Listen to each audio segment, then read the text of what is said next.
pick up the blitz. Flag is thrown. There's your first down and a lot more for Demaryius Thomas. Swing and a shot by Freeman. Deep into the night. Back-to-back homers for the Braves. Blake Griffin will turn. Shoot a three from the wind. Bounce. They go. He got it. He cuts the big land. They go.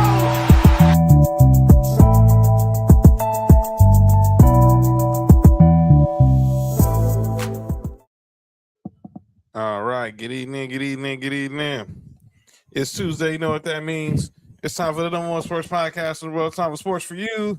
Live on YouTube. I'm John. That's Mark. Yep. Nick Freeze be here later on. My man Cody's in the house with Ballers and Briefs on a Tuesday. And we're live on your TV screens on YouTube and X. So hit that subscribe button for Sports4U and Townhouse, the Culture Clash, and Ballers and Briefs. Lots to talk about today in the sports world. NFL, NBA, college, and even the WNBA one. Let's just start there because it's on the screen right now. So if you're watching on Peacock right now, the Rockets are hosting the New York Knicks, but there's a bigger story that's going on in Cody's neck of the woods of Houston, Texas. And the greatest WNBA team of all time was coming back. It's these ladies right here. The dynasty is returning. You heard the news. The Houston Rockets owner Tillman Fertitta is buying the Connecticut Sun, and next year we'll move them to Houston and revive the first dynasty of the WNBA in the Houston Comets. So they'll play their last season in Connecticut this year, and then next year they're heading to H-Town to revive one of the greatest franchise, arguably the greatest franchise in WNBA history.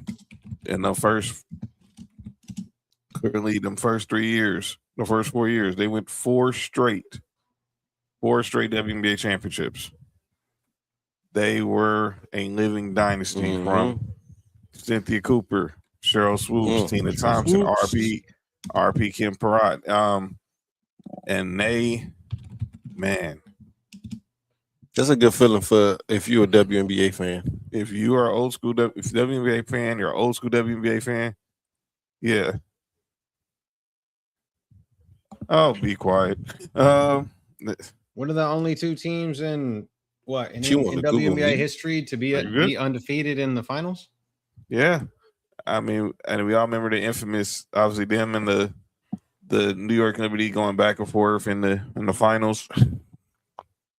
I was about to say the New York Knicks, but they probably would have beat them too. I mean, I'll be the first Houston team to do it in the finals. And we all know the Liberty, that infamous Teresa Witherspoon half court heave, but the Comets would only win 4 titles. But this is just good news. I'm happy for this. Shout out to the Fertittas for bringing this dynasty back home where it belongs. So this is crazy that we don't have to. The Comets weren't like a team that was moved. We just dissolved. Like the team was gone. So at least we don't have to go fight anybody to get the history back. It's just turn the switch back on. To me, that was one of the ugliest moments in the WNBA history. I was like, how the heck did we not have the first dynasty of the WNBA has been just pretty much 18 years, man. 18 years. I mean, there's kids that are probably watching the WNBA now, kids that are getting ready to go play in the WNBA that never even got to see the Comets play. You know what I mean? So this is we may suck. I mean, Connecticut Sun are not the greatest team, so we're going to get their team, but I'm looking forward to maybe seeing Miss Juju end up on Comets. So that'd be clutch as shit. That would put so many butts in seats in at least in Houston for a little bit. So that would so stink if you're the Sparks. You do all this being bad all these years, and then Juju ends up becoming reviving one of the greatest franchises in the league's history. Man, we've seen love in basketball. Juju end up with the Sparks, man. Yeah, dang right. Sorry, Cody. Wait a minute. Probably. I'm not. I don't disagree, but are you saying that means Jaden Daniels is going to end up with the Rams? The Chargers? Oh, yeah. Could be the Rams. No, go to Rams. No, you don't need to go to the Chargers. You don't need that. You don't need that bad energy in your life. But yeah, that is the big news of the day, that the Houston Comets are coming back to the WNBA. Oh man, 2027. There it is. They will be back in the W. So congratulations to the city of Houston and all the WNBA fans in H-Town. But let's talk on a serious story. There's a couple serious stories we want to talk about. I'm going to get one out the way that obviously is involving one of the greats. And it's about this guy. Eldrick Tiger Woods. I don't know where you were on Friday, but the news broke that Tiger Woods was in a car accident this past Friday on his way home in Jupiter, Florida. And that hair is crazy. You look at both of his mugshots. They are clearly a cry for help. His car was flipped over, and we was like, man, please don't let it be another. It's like another one, please, come on, be all right. And just to find out, he was arrested for suspicion of DUI. He wouldn't take a breathalyzer. He did take the breathalyzer. He passed it.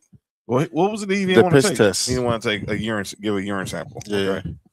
And obviously now he did get out of jail. So someone said, "This is my father." Oh, wow. Sorry to talk about your dad. You know what I'm saying? But this is just sad. And me and Mark talked about this on Friday. We was out at Cosm watching the Sweet 16, and I'm like, man, get a driver. I'm sorry. Just get a driver. Yep. As simple as that. You got enough money, you can get a driver. I don't know what that is, but that's not staying. What is that? I don't know what the heck they saw my house is. Okay, bye. All right. Okay. But this get a driver. Get a driver, please.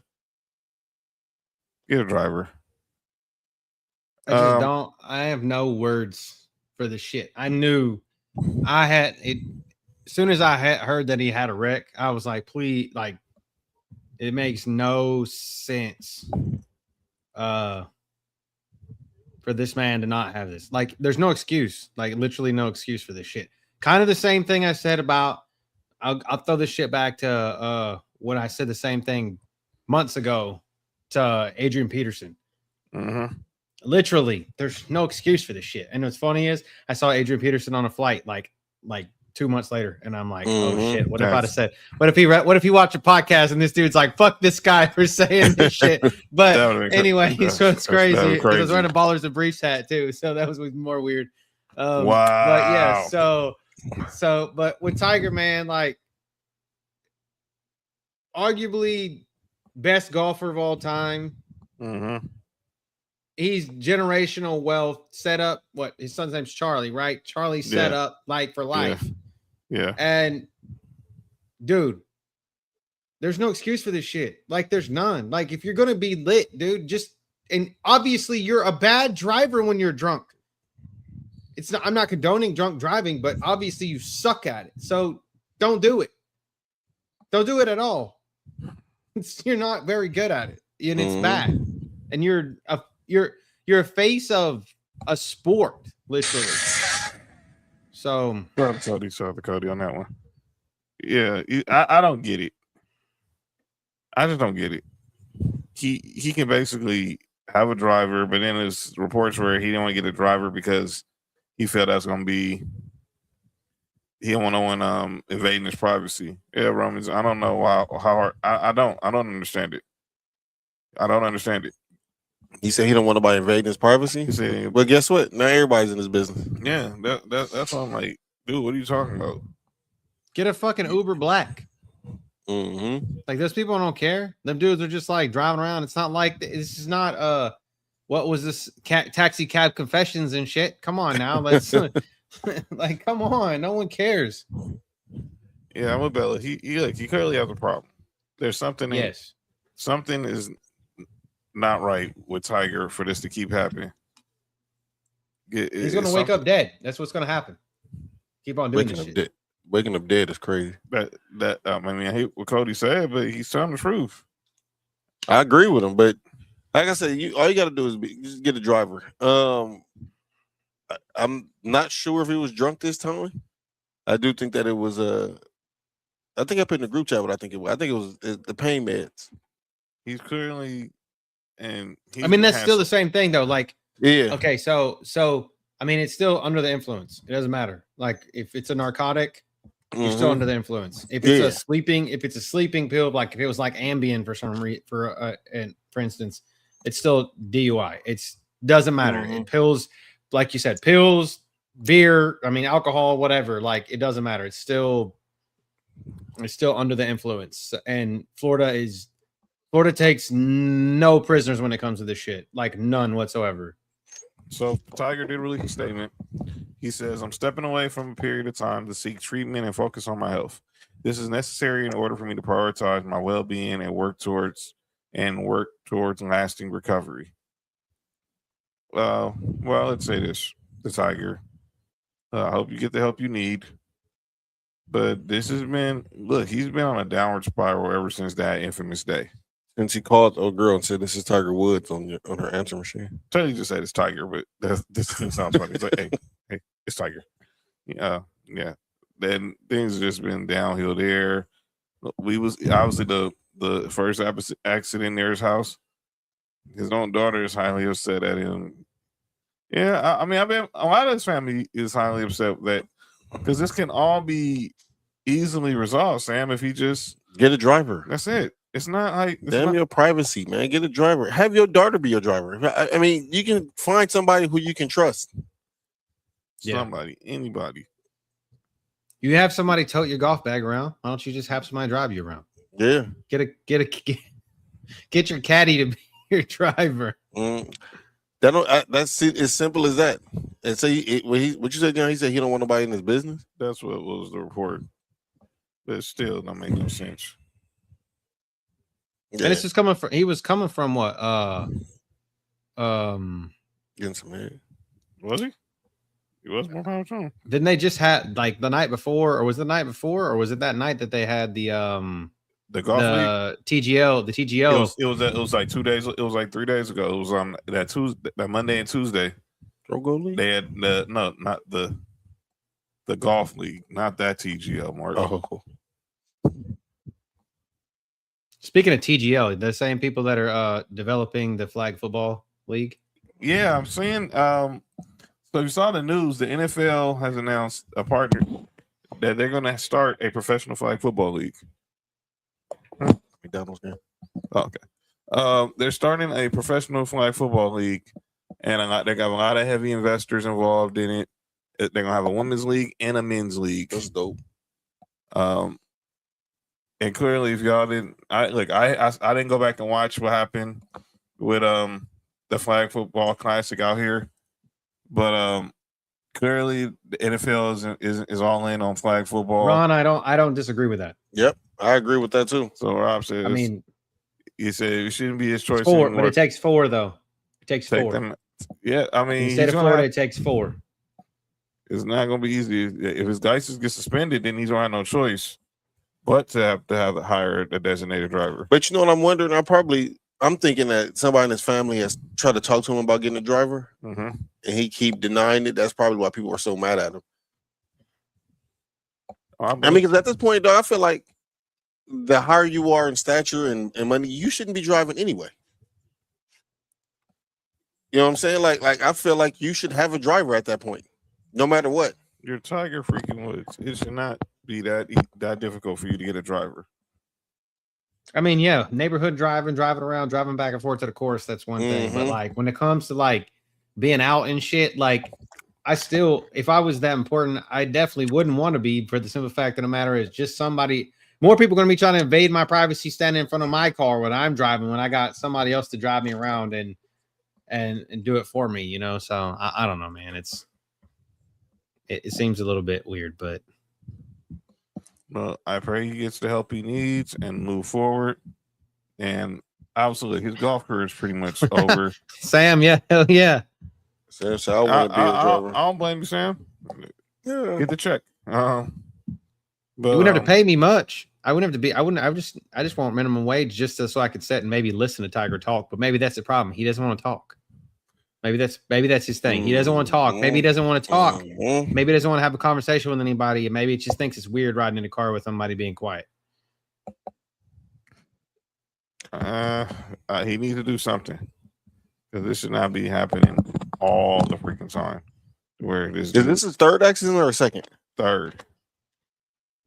He had the one. He had two. He had the one. The first DUI he had back in 2017, back in Jupiter. Then he had the accident out here in LA during the Genesis Open when he rolled down the hill, right? Yeah, and then obviously now this one. So just hopefully he gets the help he needs. And dude, you're sponsored by Genesis. You can't tell me Genesis can't get you a driver. Heck, my mama drives a Genesis. Should drive you. You're paying the right price. We're talking about Tiger Woods. Don't offer up mom services like that. I'm just saying, if you get a free Genesis, if you give her a free Genesis, probably. You give me a free Genesis, I'll drive it. Okay. Get my hand, come look at it. So yeah, so again, prayers to Tiger Eldrick. Get it right, please. Let's go over to another serious topic, and we're not going to speak too long on this topic because I think I just personally, we're not going to be too polarized, but the Jaden Ivey story. So if you haven't been following the last 24 hours, Jaden Ivey, of course, former Piston first round pick. He now is with the Bulls. For those who know his mom, Ivy, she's the head women's coach at Notre Dame's women's basketball team. He's had a couple of really very polarizing videos about the LGBTQ community and calling out the NBA for over Pride Night, and obviously I think he kind of when you called out the NBA, you also called out your employer, which is the Chicago Bulls.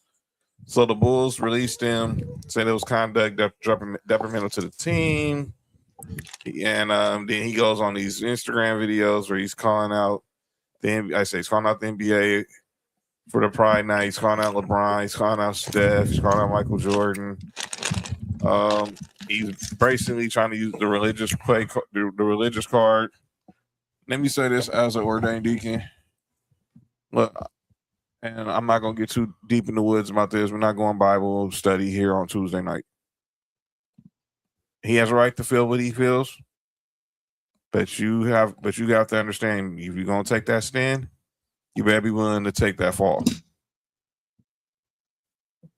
I mean, me personally, I'm more worried about his mother now, because who knows what type of, she's coaching at a private university, and there's been stuff about Notre Dame. He called out Notre Dame, didn't he? Pretty much. Yeah. Because there's been stuff about Notre Dame in regards to situations with players and homosexuality that have been questioned. Specifically, I think it was around Olivia Miles leaving, going to TCU, and a situation with Hannah Hidalgo. I'm paraphrasing. I think that's what the story was. My brother Bass was telling us about it in Vegas. But I'm not going to get too deep in this. We can talk about this briefly, and we'll get into the Final Four and everything else in the world of sports. But I'm going to get you guys' thoughts. What the heck is going on with this kid? And he, like I said, he has a right to say what he wants to say and believe it. But it's something just seemed off. I don't want to judge too harshly for this kid because I don't know what his stance was prior to this Instagram live. If he's been on that type of time, then right, then it shows consistency, and that's really feel. I hope this is not like what people are trying to say it is a mental health issue now. You know what I'm saying? Mm-hmm. I hope that everything is okay with him. I hope that he's fine. I also agree with you. He have a right to feel how he want to feel. But like you said, he has to, whatever consequences come with that. Yeah. Code, what you think, man? Disclaimer off to the side, like religion and politics off to the side. Yep. Right. Always. Again, I hope it all works out for him. Right. Mm-hmm. Right. Again, speak your mind, but like you said, be willing to take what repercussions may come with that. The thing is obviously, I think what people are saying is like always being pushed because he's using Christianity as a crutch, as a shield, something to hide behind, whatever, right? And how like his whole wasn't the whole thing before, like before he devoted himself to Jesus or to Christ or whatever, he was like a porn addict. That's kind of the story that I read, was like that he had addiction to porn, and that's how he went. Like he started going to church and trying to shake his addiction or whatever, and now he's like, okay, well, you go after the biggest faces in the game and say that they're not real Christians. Man, come on, dude. You don't know that. You can't, for one. Yeah, you don't know that, for one. Everybody does religion the way that they want to do religion, and that's what makes this world a great place. Is you should be able to practice what religious how the way that you want to practice it, right? That's and right. if it's not 90, if it's not 100%, fine. That's fine with me. As long as you have faith to believe in something. And the way that they believe in it might be different than the way that you believe in it. And now you're being judgmental. So the problem is therein lies in you're being judgmental and you're casting the stones that you didn't want cast at you. And now you're getting mad because you're catching strays because you started casting them. So at the end of the day, I hope everything works out for him. But I hate personally when people bring religion into politics and business. Keep that shit out. Keep it away. They don't go together. That's why Sunday is for church.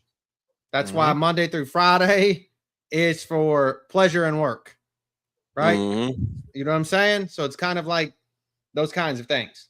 They don't go together. They don't mix. Because when they do mix, what happens? Shit hits the fan. And that's what's happening here. And like I said, I hate it for him that he's using religion, his religious beliefs, and it's blowing up in his face. And it sucks.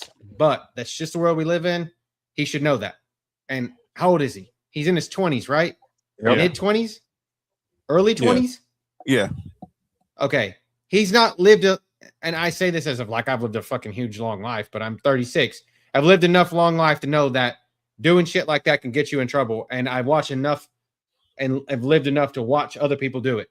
And now it's kind of going to bite him in the ass. So I hope it all works out for him though. But if this is what oh yeah, we gotta get shut the fuck up, Pat. No, fuck you. You want to start this shit? I was gonna be nice to you, but now you don't piss me off because you come in here and I'm giving a confessional here, and now you come in here and start shit. Fuck off. You've been waiting for this all week. All week. I know. I was gonna give him props, but no, fuck you and your Michigan Wolverines. I hope they fucking lose. Oh boy. All right, man. But yeah, this is just look. I Paul Pierce at the McDonald's game, so it's Jalen Rose. But I hope he lands on his feet somewhere. I wonder how his mom is feeling right now. She's got a lot on her plate. Obviously, Notre Dame just got eliminated from the tournament. And obviously, she's the head coach, right? Yeah. And obviously, like I said, there was stuff about her with Robert surrounded around Olivia Miles and Hannah Hidalgo. There's some stuff out there. But in the end of the day, you have a right to believe what you believe, but you gotta be willing, like I said, you gotta be willing to fall on the sword when stuff hits the fan. And I don't think Jaden Ivey was prepared. And number one, kids, please, you do not have to post all your opinions on Instagram.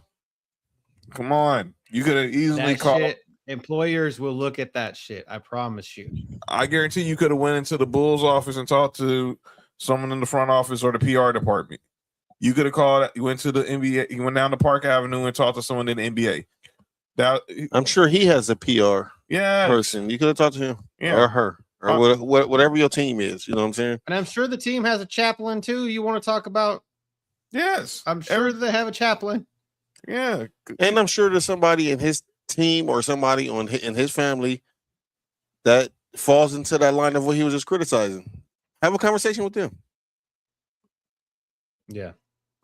So yeah, but let's get into some college basketball since Fat is here now. Men, the Final Four is set. Michigan came out and whooped ass. On the women's side, pretty much Michigan got their ass whooped. It pretty much chalk. Texas, South Carolina, UConn, UCLA. We're gonna get a rematch of the national championship Friday with UConn and South Carolina, and then that'll be followed by UCLA and Texas, and then the national championship will be Sunday afternoon, Easter Sunday afternoon in Phoenix. The national championship game? Yes. And then this Saturday, we have the men's Final Four going down in McAfee country, Indianapolis. We got Arizona against Fats Michigan Wolverines, and we got Illinois versus the Cardiac Kids. you already know. I can't wait. Hey, Fat, make sure you're available on the 23rd for the draft show, because you have to come on when the Bears pick. So just make sure when the Bears pick that you go take a break around that time. And because I think you and Cody eventually got to have a face-to-face talk. All right, but yeah, but this look at how these we'll get back to the women, but on the men's side, Arizona beat Arkansas, whooped up on Tennessee. Michigan, same. I mean, they went ahead and whooped up in their game as well. Illinois, but shout out to UConn. UConn goes and wins on arguably the most. I don't even know how to explain what happened with UConn. I just left the house and I saw the highlights, and I went back to watch the highlights. Mm-hmm. I'm like, that didn't happen. Shout out to Jason Crow. Inglewood's on in the build. Whoa. What happened? Jason Crow averages 44 points a game? Yeah. Damn, Inglewood must be sorry. But God, Lee, dude. Oh, you should have threw the alley-oop, sir. He's going to Missouri, and no surprise, his pops is going to be on the coaching staff. Missouri got a top 5 recruiting class. I just want everybody to know that. They got, I think, 2 or 3 players in this game. Yeah, and obviously one coming from here in the city of Inglewood, Jason Crow Jr. Is here. And joining the show now, obviously, the one and only Nick Freeze in the building. Nick, what up? What to do, family? What up, going on? We're talking about the men's Final Four. Oh man. Look, it's gonna be a couple of good games. So we're gonna get Arizona versus Michigan, and then we're getting UConn and Illinois first, and then we're gonna get Arizona, Michigan. Nick, man, what the heck happened in that UConn Duke game? That right there is the main reason why we love March Madness, because it's literally March Madness. That sequence was absolutely crazy. I've seen stuff like that happen at like the lower levels, but it seems like they just hit the panic button. It literally made no sense. It was one of those things where you just do something basic, a fundamental thing in basketball. Faith, and it's just keep. All you gotta do is what up, Faith. Just keep your cool. That's all you have to do. And this is the reason why you're seeing, especially I want to say over the past at least like 5 to 8 years, it's rare that you see a team that's like full of like freshmen or sophomores that go far in these tournaments. Usually the teams that go far in these tournaments are teams that have guys that's been there for a while. Like even the last, like y'all last run, John. You know, y'all had juniors and seniors on y'all team. Mm. You feel what I'm saying? Y'all didn't have a team full of like freshmen and sophomore and shit like that. Don't get me wrong, that are like ultra talented. But you know, this is a reason why I said that college basketball is messed up behind the one and done rule, because you lose out on stuff like what's going on right now. Like, look, like I know we hate talking about these guys, but look at Duke over the past like 10 years and the talent that they've had and have done absolutely nothing with it. Like, don't get me wrong, I don't like the team either, but there's no denying that they've had like top 5 talent, like going, like, you know, they have somebody in the top 5, top 10, like it's like every other year that played on their team. I mean, shit, they got 2 of their guys in the NBA right now that are qualifying for Rookie of the Year. So it's just, you know, these older guys. It's great to say that for people in college, but these older guys, you know, they got the pull waste. They're not going to make some of these same mistakes, and you know, they're battle tested. Which is the reason why back in the day we used to see like these teams that would make these great runs, but they would be like teams that had guys that's been there for at the very least 2 years. You feel what I'm saying? So, but it was just, I don't know. It was a lack of fundamentals on that play. And I feel as if the players involved were a little bit more battle tested, that wouldn't have happened. It's unfortunate, but it's funny that it happened to Duke though. So fuck them. And let's a resident Duke fan. A resident Duke fan. Hey man, it is what it is. It is what it is. I mean, you got freshmen trying to make a half-court pass. Bro, that's what it is. It's fucking stupid. Like, it's stupid. Your daddy's not gonna come bail you out, and that's a dumbass play. And you paid for it, and then like Shire is like on the fucking sideline, like his face is like he's glitched into the Matrix or some shit, because his facial expression doesn't even change. Like he goes from like, how the fuck did that just happen? He's not even gonna run on the court. He can't even run on the court and stop that shit. You know what I mean? So it's like, when I saw that, I'm like, man, yeah, Hurley's team deserves that shit, because we played like shit, and good on UConn. You know, like, they deserved it because we looked like ass just because of that shit. Yeah, bro. Yeah, that was a crazy play, man. I look at the game, I'm like, I can't believe this shit just happened. Like that was crazy. And 28 points in the second half is terrible. That's what terrible. I'm saying. And like with the big ass lead, and that shit was wild, bro. I'm not gonna lie. That shit was wild. That was the momentum was just like crazy, because it was like they had like 29 in the first half, and then they ended up scoring like 44 in the second half, and we had 44 in the first half, and we only scored 28 in the second half. Like, what the fuck was that? Like, 72 point ball game was bad anyway. Like, that's bad. Both teams averaging over like 85. I honestly think that because sometimes, you know, what the coach used to tell us, sometimes read your own newspaper clippings. Newspaper clippings. I think that's one of those things. Because Duke is the more talented team. When you look at the overall, like on paper, they're the more talented team. And I think that when they saw that they had that big lead, they let their foot off the gas. You cannot let your foot off the gas against a team that's that good and UConn, who are champions and are battle tested, because they were not going to let up. They weren't giving up that game. And they're really well. They're real well coached. That's one of the best coaches in college basketball. Dan Hurley's good, man. Yeah, he's really good. Yeah, there's a reason why the Lakers wanted him. Now, I don't know if he would have worked in the NBA. I still think he's going to be the coach of the Knicks eventually. But there was a reason why the Lakers at least made the call. Oh, you got the Knicks? I got Boston. Ain't no way to get rid of Arizona. There's no way. There's no way. He's too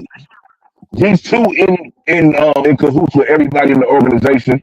He done won them one, and the players really like him.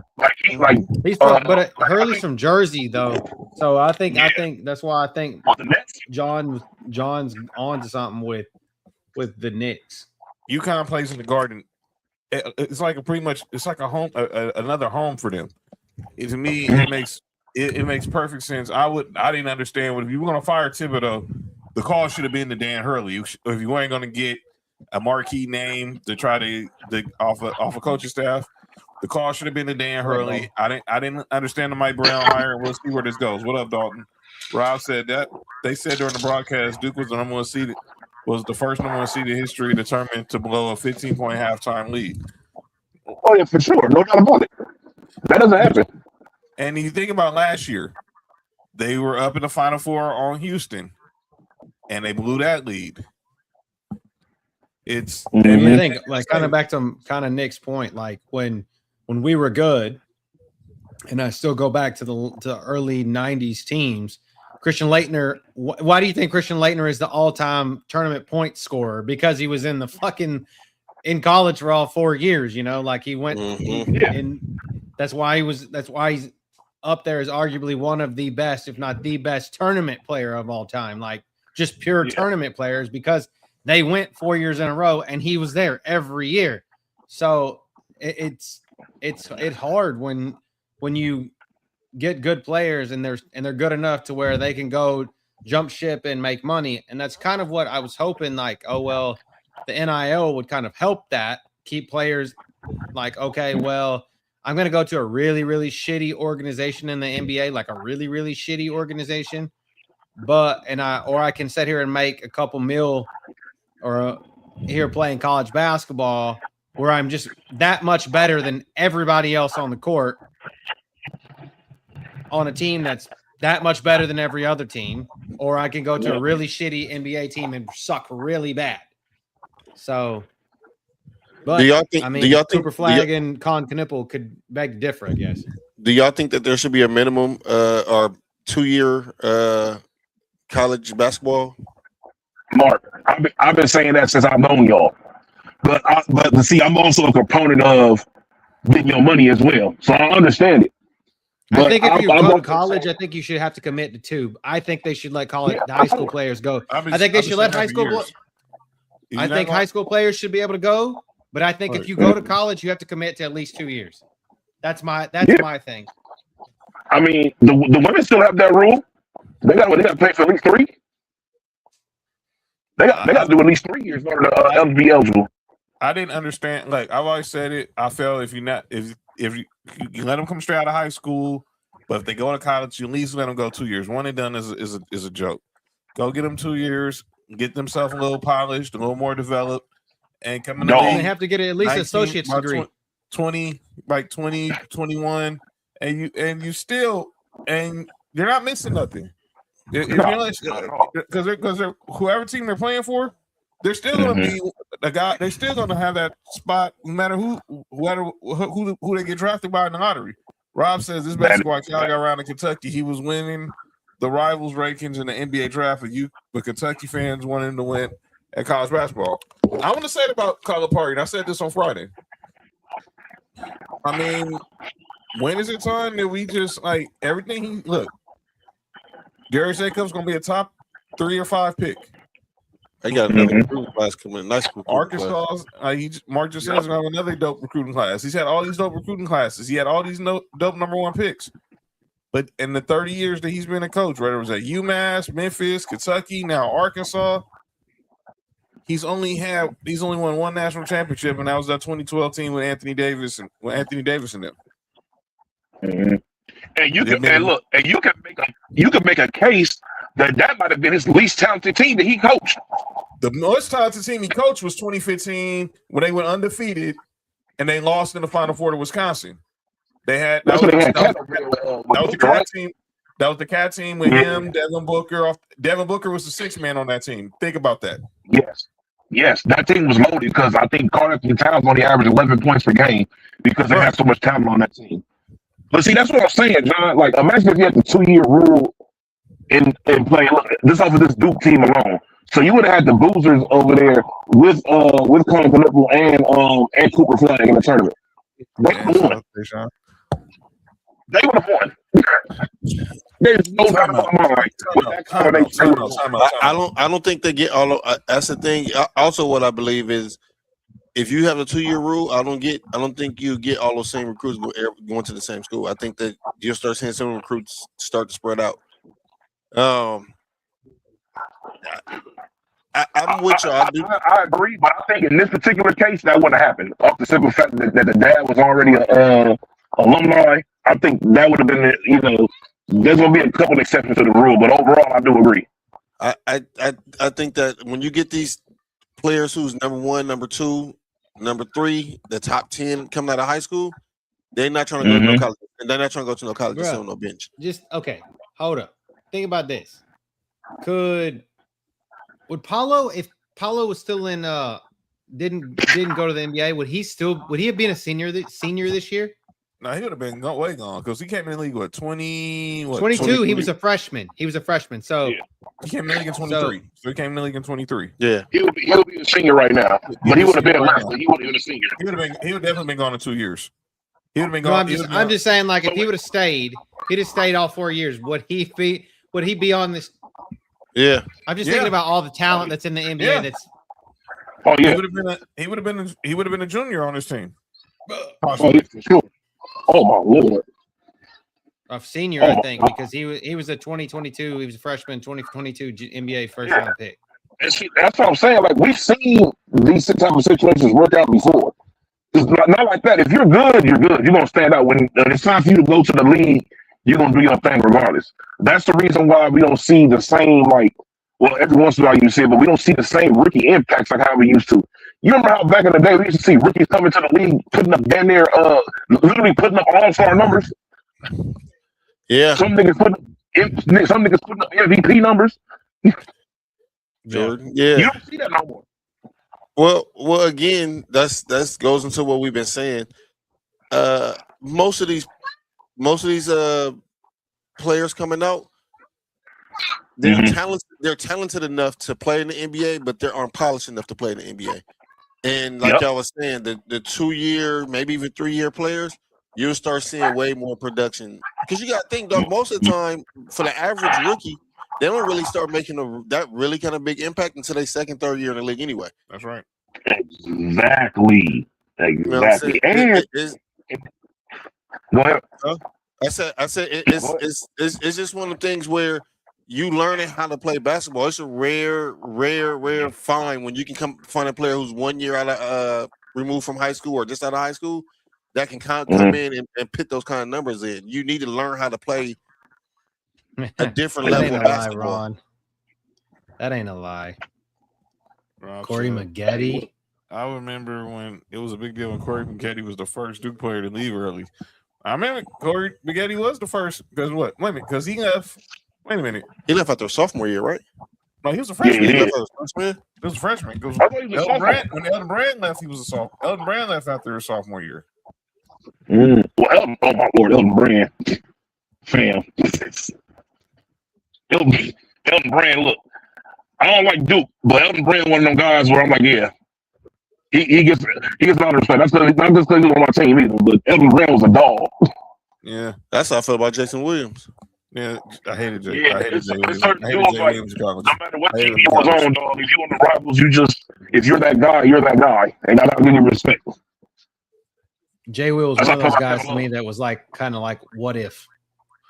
Oh, he definitely wasn't going to be great, but he was going to be good.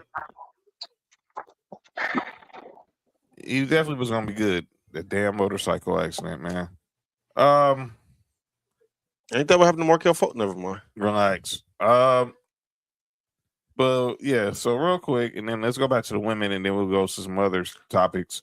Let's make our pick. Well, Nick just stepped out. I want to see who we got winning the Natty. So let's go with the first game. So Illinois, UConn.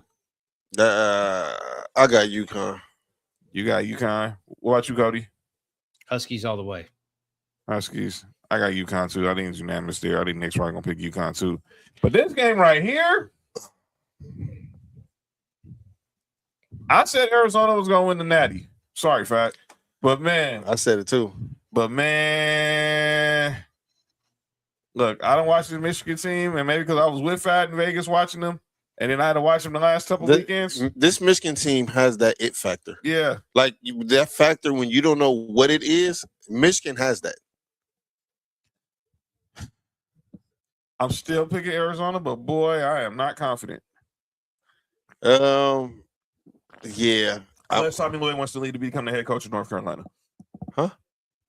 A Michigan coach? Arizona coach? Mm-hmm.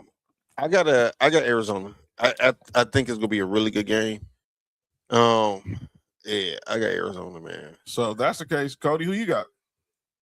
I'm gonna take the Arizona here because everybody, it's a 1.5 point spread. Michigan is a favorite now because it's opened as Arizona as the favorites. Gonna go away from the public, and I'll take Arizona. So and Fat, if Michigan wins the national championship, I will come on here and give you a formal apology. So our boy Robert Wilkins says this. Just checked it. It was Maggette Brand and William Avery. They were the first 3 players to leave Duke. I remember that squad. Okay, Fat said we all gonna be 0-3.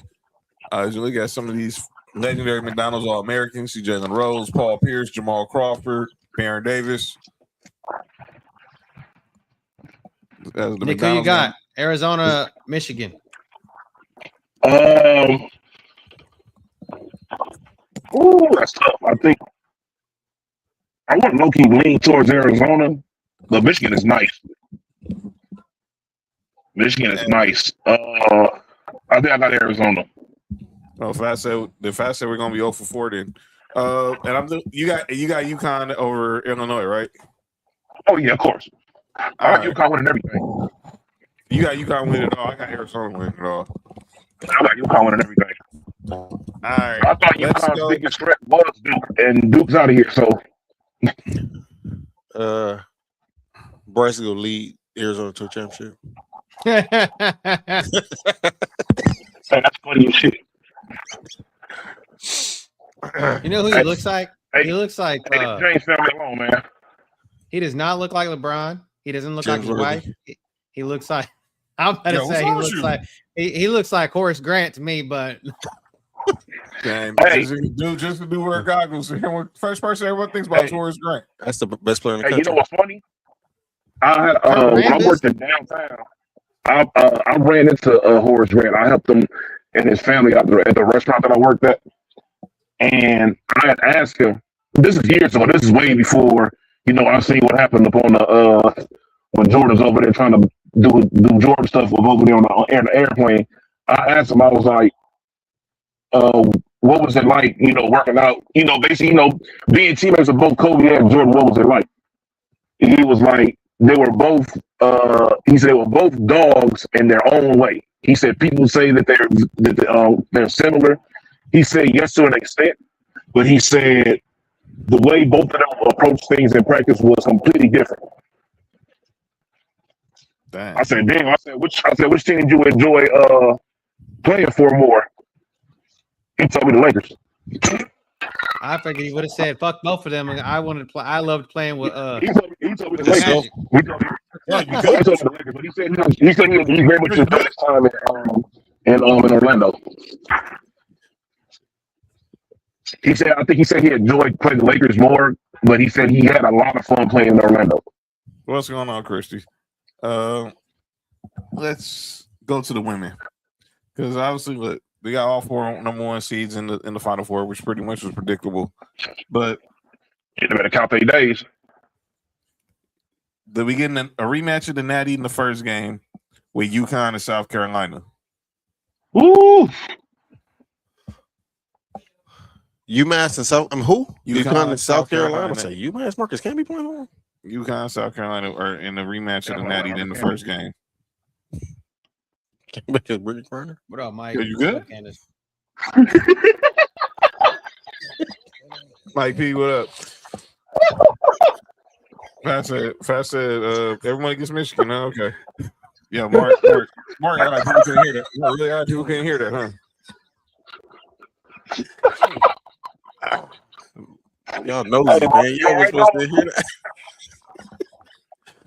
Y'all wasn't supposed to hear that, man. Dog, you think you're doing the show to the hearing? Y'all nosy, man. Hey, that was crazy. Nick, get your boy, man. You think you're doing a show to the California School of the Deaf, man? All right, so you said UConn and South Carolina. Yeah, I'm sticking with my pick, man. I'm going UConn. F them. Oh, I want to win my fifth. F them still, but this is not going to be easy. Look, I don't want to see. I know South Carolina is not going to come out there and get whooped. What up, Big Nick? Said get whooped 2 straight years by UConn. Yeah, they will this year. But it ain't out the realm of possibility. I'm still gonna go with South Carolina because Pat Summit, I get it. You dang right it is. I'm team Pat Summit too. You dang right it is. Wall Nation all day. But man, and Don Staley, of course, I salute Don Staley, but they need to be clear, man. It is not gonna be easy because them UConn girls are no joke. Hey, John, you got to do the opposite of SWV song. You got to use your mind, not your heart. Yeah, pretty much. My mind is telling me UConn, but I thought y'all said make it rain. Yeah, you all right, man? Hey, man, we know what that song is about. Chill out. Free your mind and the rest will follow. Hey, shout out. Hey, shout out. Cigarettes in vogue. All right, give it to him. Pause. Oh, the alley-oop. Oh, is that what they was telling it? That's what they were trying to do. Their vote. They're trying to give it to him. Yeah. Who's he? The West running away right now. Yeah, this game is a wrap. UConn wins this game, but South Carolina's it's only 6.5 point dogs, so you might take South Carolina cover in this game. This is gonna be a close game. I feel like she is one fucking possession. One possession. Not 3 or 2. 1. Yeah, this South Carolina team is pretty good. But they usually are, but still. All right, and then in the second game, they better count that down. So you already know what's going on next year. Is the kid from Sierra Canyon again? He might be. What's his name? The kid from Sierra Canyon. By the way, I think Jay. Ron's saying minus 15. Brandon McCoy. Jesus. I think. Wait, who's minus 15? That's what he's saying. Ron's saying minus 15. Where are you getting that at? Please tell me, because I'm going to find someone to put a bet on me for that. Yep. For that. I'm looking at the line right now. Now, the line I see is UConn minus 6.5, like Cody was saying. Minus 15. Please tell me where you're finding that. Minus 15 is wild. Now, unless you're saying they're going to win by 15, I can understand that. But now the line is minus 6.5. Yeah, minus 15 is crazy. And the line for the next game has Texas minus 1.5 against UCLA. He's just saying that. That's very possible. That's possible they win by 15, but I'll take that. I'll take those points. That's 6.5. So they 15 is crazy. UConn to win by 7 UConn basically to win by 7. Yeah, I could see that, but I'm picking South Carolina. I feel I'm gonna be wrong as hell. And this game gonna be on during our show on Friday, and that's UCLA Texas. I got UCLA. I do too. Yeah. But Texas my boy Mike Patton said Texas. Anyone? Not today. It's gonna be the Lady Bruins, and then we're gonna get probably UConn. I mean, it's probably gonna be UConn, UCLA, and the Natty. I want to see South Carolina bounce back, but I think it's gonna be UConn and UCLA. I hate hearing that. I said a couple weeks ago. I mean, I think last week or the week before it's gonna be UConn, UCLA. That's who I had picked in the. Let's go UConn.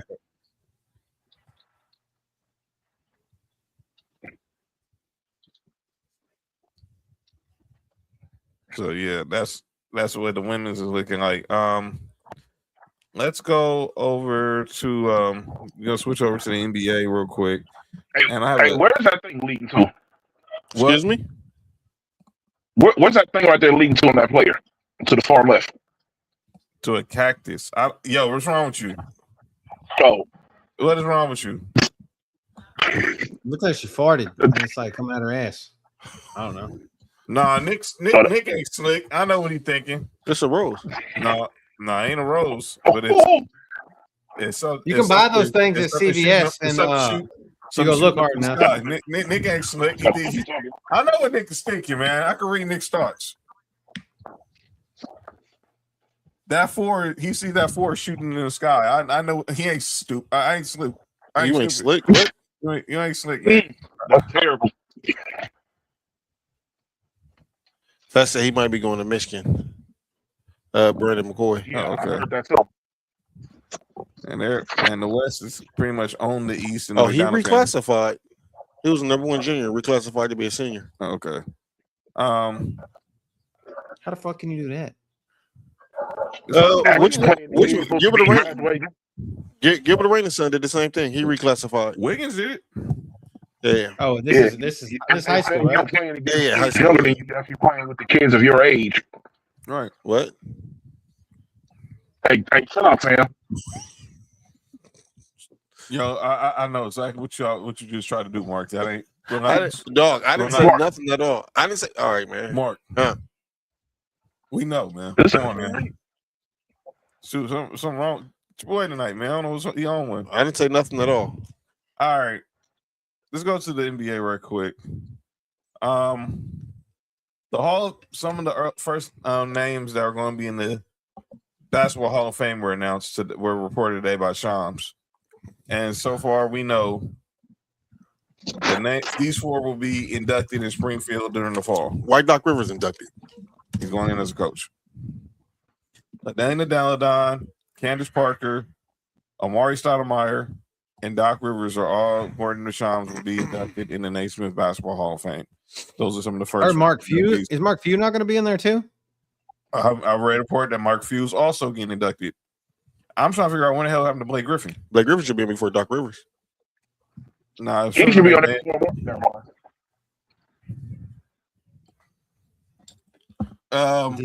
Is this like WWE? We need a headliner. He wants to be the headliner without having to fight against Candace Parker. Well, Candace Parker is definitely going to be the headliner of this class. She's probably. Excuse me? Oh, no doubt about it. Relax. She don't do that no more, though. She had four headliner. She messed around with the guy with the giant ass forehead liner. Yeah. Ex-Duke player. Not just do snail trails. Jesus Christ. That dude's forehead was. No, I don't ever want to hear no jokes about Peyton Manning's fucking forehead. That dude's fucking forehead. Are we sure that Sheldon the whole time wasn't her beard? Wait, excuse me? Are we sure the whole time Sheldon wasn't her beard? Women don't have beards, John. Some of them do. Or her bush. No, because I actually had kids. I'll tell you who's somebody's beard. What's the dude name who's in the back house of Oprah? Yep. Yeah, we're not going there. We're not going there. Hey, I'm all for the Sunday Gail King and all, but we're not going there. Yo, King, fuck her. I still got beef with Gail King. Yeah, I get it. She got a wagon. She ain't gonna accept it. Not here with Gail King right now, man. She can kick rotors. But yeah, about these guys going in this class of Hall of Famers. Amari Stoudemire, man. If y'all didn't see Amari Stoudemire, obviously before the injuries, pre-injuries, even despite the injuries, this dude was a problem. Rookie of the year, perennial all-star. Was out for the bit? No, nothing. One of the only players that weren't a rocket at this time that I actually liked, like Amari. He put a lot of dudes on posters. Ask Michael Olowokandi. I had that poster actually, like on my wall as a teenager. Him dunking on Michael Olowokandi. Maybe Michael Olowokandi signed it. Isn't that who LeBron wanted? Yeah, we're not going there. JJ Hickson. That's crazy to me. JJ Hickson, man. Was out for the beer, huh? Hey, relax. Hey, Mark, look what I put in the comments. Stebbin was in that. Yeah. Yo, what the heck is wrong with you, Nick?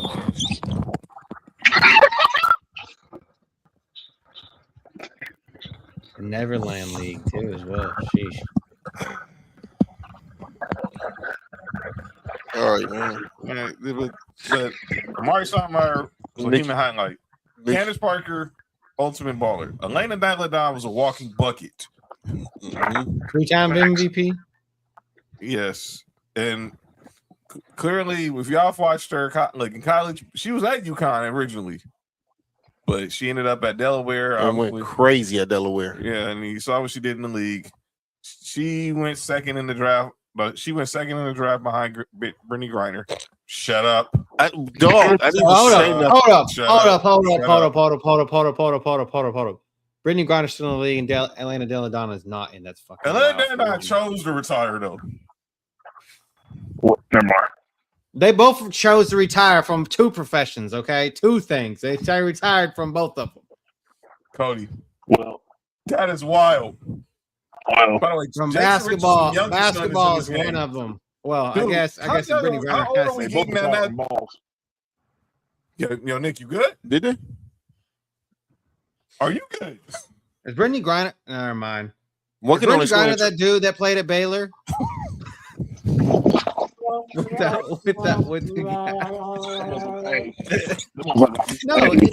serious. That one dude with the small, with like the eye that was like this that played at Baylor with the goggles. Oh, that was way funnier than what I was about to say. I was about to say only one can score in transition fast break.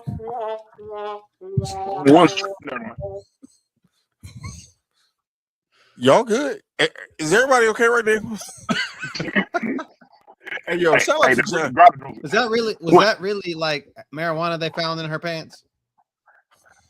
The sack. I'm out. I gotta go. I'm out. Me too. Hey, yo, me too. I'm not gonna never forgive her when she was at that pool party. I'm just gonna let slide on down. Just go away. Hey, look, hey, I'm not falling for y'all. I'm gonna say something out of pocket. I'm saying I'm out of pocket in the comments. She topless and it's okay. Relax, Nick.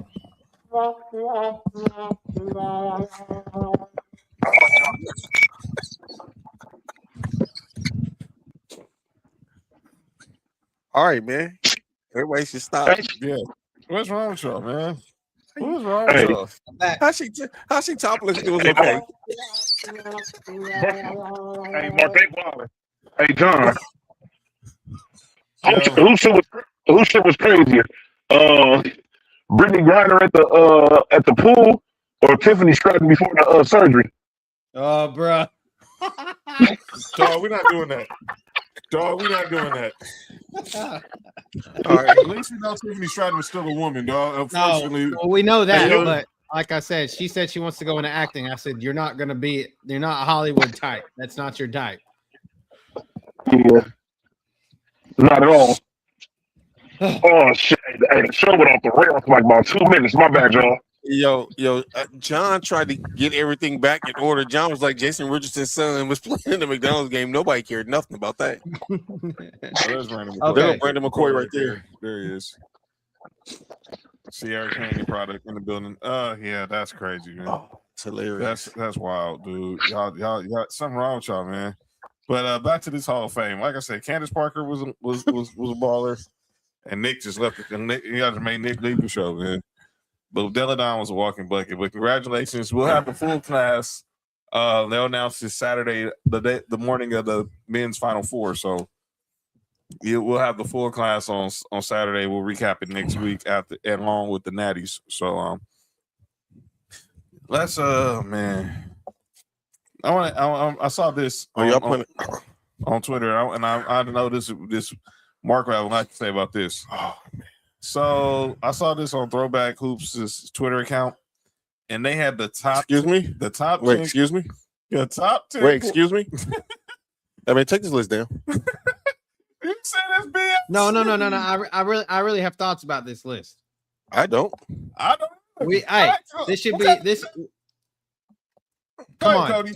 come All on. right, so let me This say- has let me got just to say- be. This has got to be something that we talk about. It's Yes. top 10, so it's up for Yeah. debate. Yes, it will be up for a debate. But there ain't no debate here. Why the heck there's three people who should not be 1, 2, or 3?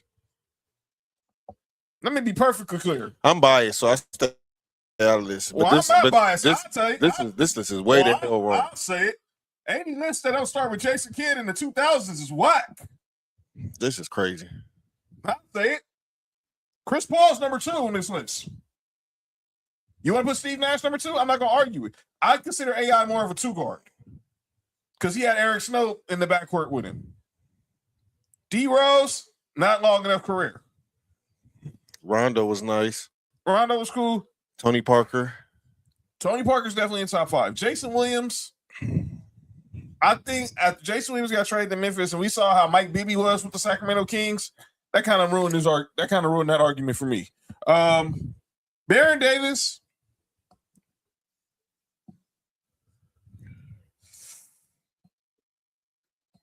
Chauncey, obviously, because those Pistons teams were very consistently good. And then, but Okay, yeah, so but this 2000s is is like before two. This is before 2010.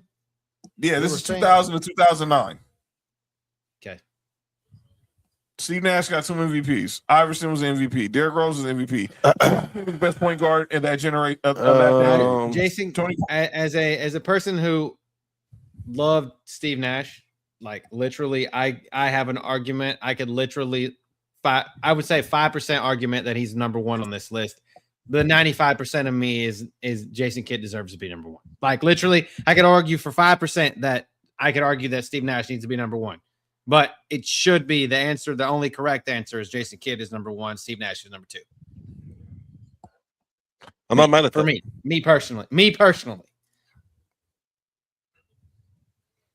no, Jason Kidd's 1 me. If you want to put Steve Nash 2, I'm with it. CP3, but nowhere.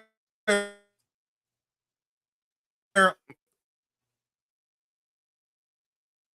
top 4 to me, after Chauncey was consistent. Barron was nice too. Barron was nice, but the top 4 to me, there was a pecking order on the 2000 point guards.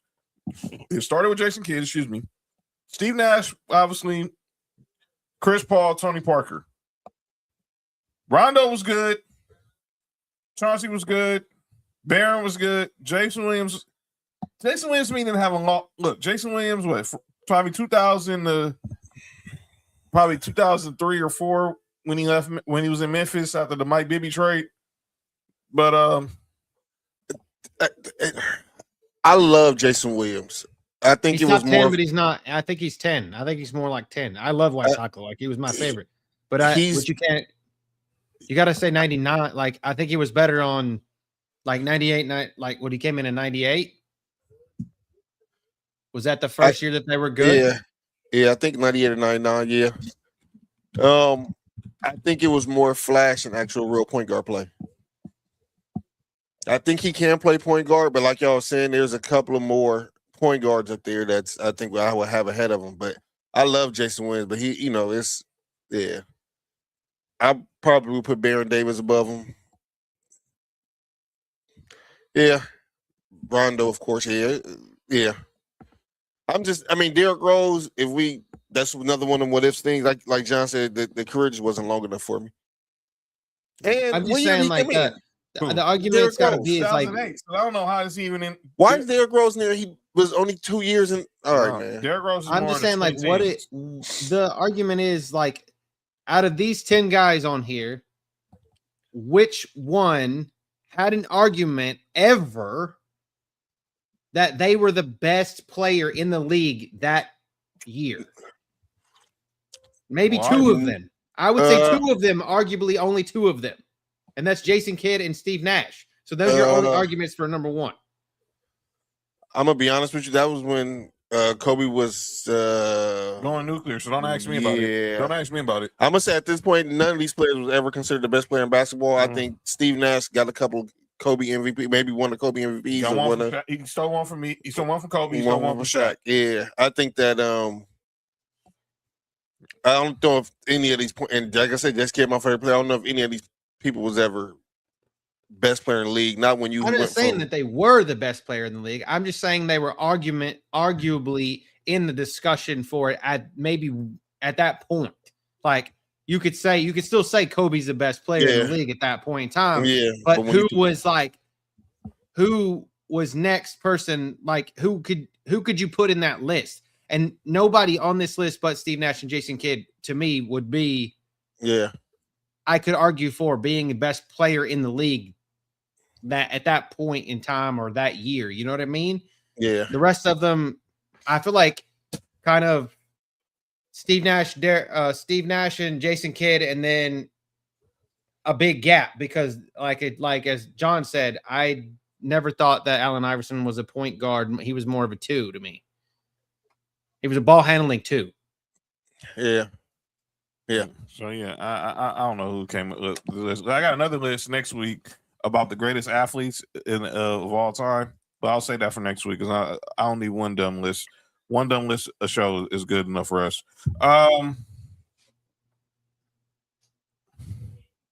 Let's update on some NBA stuff. The standings are going down. The standings in the playoffs right now. The Thunder, the Spurs, my Lakers, they've all clinched playoff spots. They've all clinched playoff spots right now. The Pistons, the Celtics, the Knicks have all clinched playoff spots. The Nuggets also have clinched a playoff spot, and the Blazers and the Warriors have clinched spots in the play-in tournament.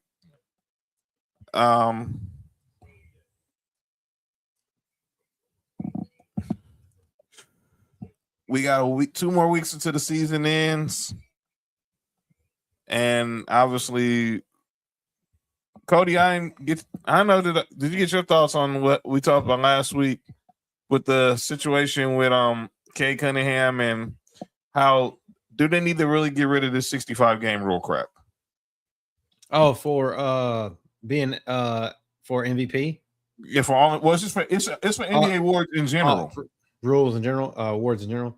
Yeah, so basically, if you're not playing minimum 65 games, you're disqualified and from being eligible for All NBA, All Defensive Team, MVP, Rookie of the Year, etc. And Kay Cunningham has a collapsed lung, and that's going to keep him. And he's literally played pretty much 62 games, and he's going to miss the rest of the season possibly. And that's going to cost him a spot on the All NBA team. I don't know 15 players this year that was better than Kay Cunningham. I'm sorry. You want to say maybe you have to play 79% of the regular season to be eligible. That's such a weird number. Yes. I mean, as a person that likes numbers, that just makes a whole lot of no sense. I would say, I mean, what's a passing grade? 65%. Mm-hmm. 70% of them of 82 games, which is what? 82. So 82 is about 0.7. But yeah, they can make an exception to the rule. 57 games. I would say 60 games. You said 65? 57. That's a random number. 55 games. Let's do 55. We're doing making random fucking numbers up. Like 58 games. Yeah, I would say 55. Yeah. 60 total. 60. Okay, 60. 65 is a lot, though. I just like John said. I can't name 15 players that play better than Kate this year. I don't think so. I mean, I don't watch enough basketball, and I still can't name 15 that are better than him because of from just a little bit I watch. He's had an MVP like year, and he was in an MVP running before that happened. Yeah, just like Luka is, but we'll get into that in the calling on names. And his team is what? The best in the East? Yes, they're the best record in the East. They've clinched the best 5-game lead. They're probably gonna clinch the best record in the East, and it's them and Boston, but I think Detroit's gonna clinch the best record in the East. They had a good game last night, lost to OKC without him, but yeah. Nick is back on the show now. Nick, we was talking about it. Yes, sir. The NBA got to get rid of the 65 game rule, right? Yeah. I understand what they're like. You feel like this, like availability is your best ability, but there's been times in the past where there's been guys who won awards that didn't play the X amount of games. Like if you play a good quarter of the, if you like even then, like it's like for example, like look at the people that missed out this year because of injuries that should quite possibly be MVP, but they're not going to be able to qualify for the award because they didn't play 65 games. I think they should. That's like how many games is that? That's about 79 games. About 17. Like 72. 79%. Yeah. Yeah, man. I said like 6. I said 65.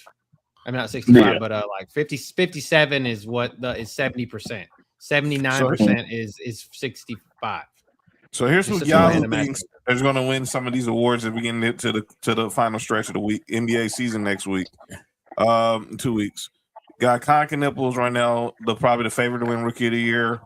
Wemby's the favorite, unanimous favorite to win Defensive Player of the Year. Coach of the Year. JD Bickerstaff, Mitch Johnson. JD Bickerstaff is slight favorite over Mitch Johnson and Joe Mazzulla.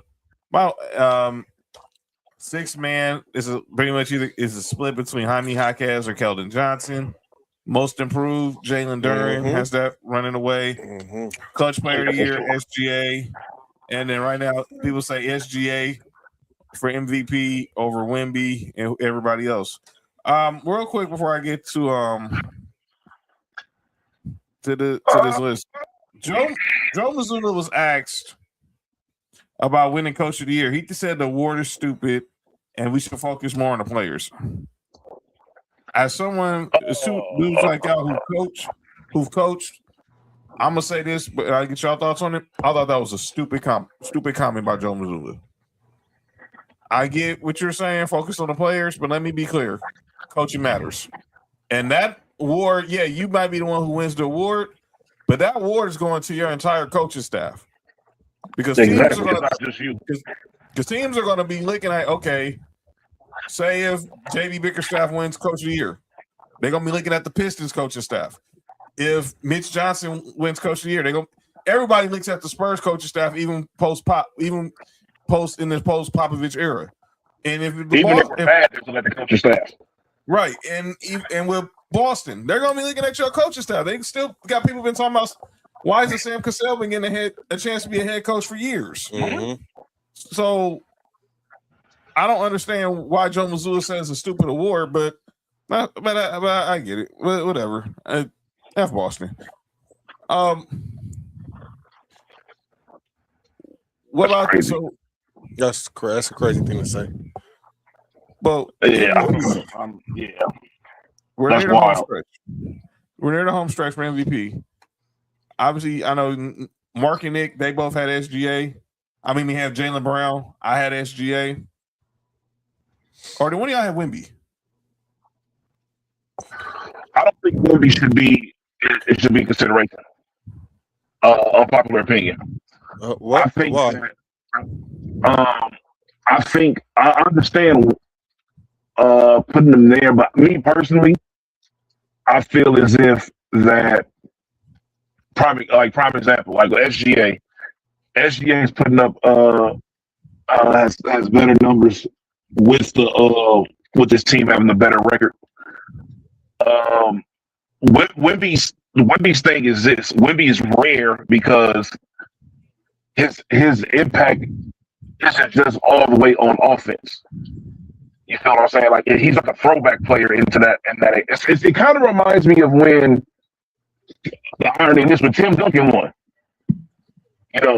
But I think that like Joker, and like Luka, and all them. I think those guys and Cade Cunningham, I got those guys above him. I'm not mad at Wemby being right there though. Don't get me wrong, but it's like I feel as if this. He was like third. He was like third. He was like either second or third, like last week, right? Or like 2 weeks ago, some shit like that. Right. And he made a comment about the MVP award, and his numbers didn't change at all. He didn't have no drastic, crazy game in between the stretch. Mm-hmm. But after he made that comment, all of a sudden his percentage like jumped very high. You feel what I'm saying? Like I feel like there's some other shit going. I think his MVP, in my opinion, will be forced because they want this guy to hurry and be the face of the league or whatever. I think there's other guys that's more deserving than him of winning MVP. But I'm not mad at him winning MVP either. Like if he wins, I understand. I just feel like this is like every year. I always feel like there's certain guys that they won, that's cool.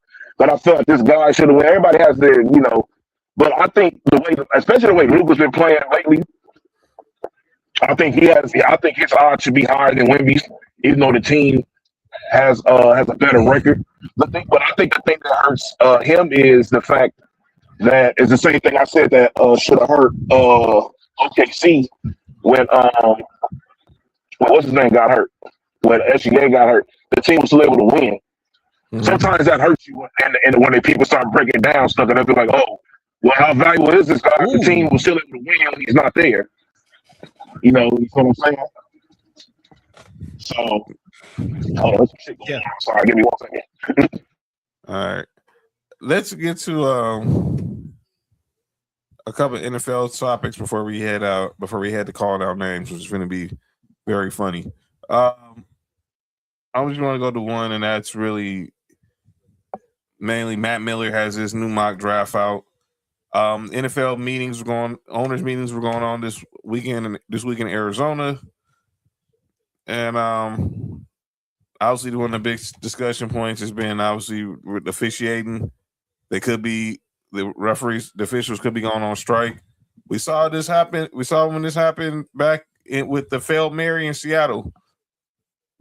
Cody, can the NFL afford to have an officials lockout?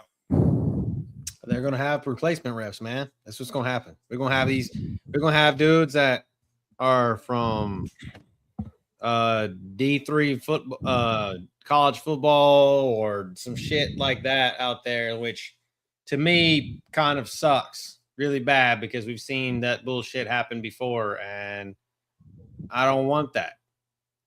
And the thing is, to me, which personally, I think NFL refs, that should be your full-time job. You should be an NFL ref. That's all you should do. Because my guy, Cleet Blakeman, I don't know if anybody knows this, but Cleet Blakeman is an attorney on his other days of the week. Right. And so they got other things to worry about. And they're part of a union, just like the players' union is part of a union. So they got to do what they got to do what's best for them. But that's going to suck. That makes the product suck. We're going to have a bunch of shit asses out here calling really bad calls. And then, of course, we're going to get the same type fucking whining and crying and bitching and moaning and all this kind of stuff. And it makes the product suck. So, no. And your answer to your question is we cannot afford that shit. But I think it's going to happen anyway right now. What you think, Mark? I hope they don't. I agree with everything Cody just said. We've been through this. We've seen this before. I hope we don't have to go through that again. That was some terrible times. The failed Mary was crazy. Yeah, no, I hope we don't have to go through that again. I hope not either. This is just ridiculous. I mean, get a deal done. Stop being cheap. Pay these refs. Let's not go through this. That failed Mary stuff was awful. We already don't know what getting paid. They're getting so much money, and like now with this shit about like the rule that they changed today with the short weeks, like Friday games are not short week games anymore. Yeah, I don't understand that. But tons of money out there. Speaking of that, what did y'all make of what Kyle Shanahan said today? So Kyle Shanahan believes that the Rams lobbied get the Niners to play them in Australia, and he believes because of that he thinks the Rams should play them in Mexico. So nobody have a home game? basically. Because he believes the Rams did that on purpose to keep Niner fans from coming to SoFi. I don't know what happened.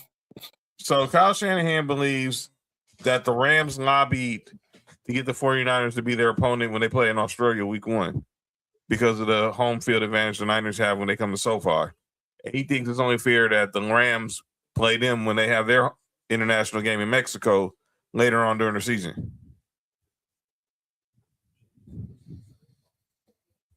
I feel like that's a dumbass moot point. I mean, I really do. Like, I feel like that's Kyle Shanahan just trying to say some shit. I mean, I don't know. I really think that's the NFL trying to put the two best teams in what they consider two of the best teams in the NFC head to head. Opening night in another country to get more eyes on the product from that country and not give them some shit ass fucking game like the Browns versus the goddamn Jaguars. Like nobody wants to see that in fucking Australia when you're trying to put the biggest sport in America on another continent.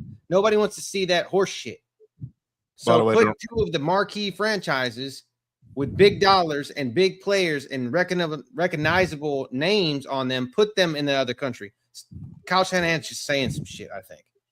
By the way, I agree. Because of that, the Seahawks are going to start the season on a Wednesday. They're usually the NFL kickoff game is usually that Thursday of week 1. That's going to be a Wednesday, and then the Rams-Niners game in Australia will be a Thursday night football game. Let's look at Matt Miller's latest mock draft. 7-round mock draft, by the way. But he has, obviously, Fernando Mendoza going 1 to the Raiders. Arvell Reese going 2 to the Jets. Francis Muigala going 3 to Arizona. Jeremiah Love going 4 to the Titans. Caleb Downs going 5 to the Giants. Carnell Tate going 6 to the Browns. Mansour Delaney going 7 to the Commanders. David Bailey going 8 to the Saints. Ruben Bain going 9 to the Chiefs, and Sonny Styles rounds out the top 10 going to Cincinnati. We got Mekhi Lemon right outside the top 10 at 11 going to the Dolphins, to Nessa's Dolphins. How about the Rams with their pick of Spencer Fano at 13 with the Falcons pick? By the way, Sean McVay did confirm today at owners meeting at the league meetings. There were trade talks in regards to Devontae Adams. But and they kept him in the loop, knowing the possibility that he could get traded. But obviously, they chose to stick with him, and obviously, this is probably centered around possibly trading AJ Brown, which those talks are still lingering because you're hearing the Patriots could be getting involved. People need to look out for June 1st or June 2nd, because that cap hit goes from 40 to 20 in dead money. If the Eagles are going to trade AJ Brown, it will not be at the draft. So keep an eye on that. Looking at the rest of the first round, of course, my Broncos not the first round pick because of the Jalen Waddle trade. Who we getting? Y'all getting Nick. Y'all getting Colin Delaney. I got thoughts. I got thought about something for Nick actually. We getting? They have Marks Bills at 26, taking Omar Cooper Jr. from Indiana. That was Fernando Mendoza's top. He's 29. No, you all right? He's talking about DJ Moore, dude.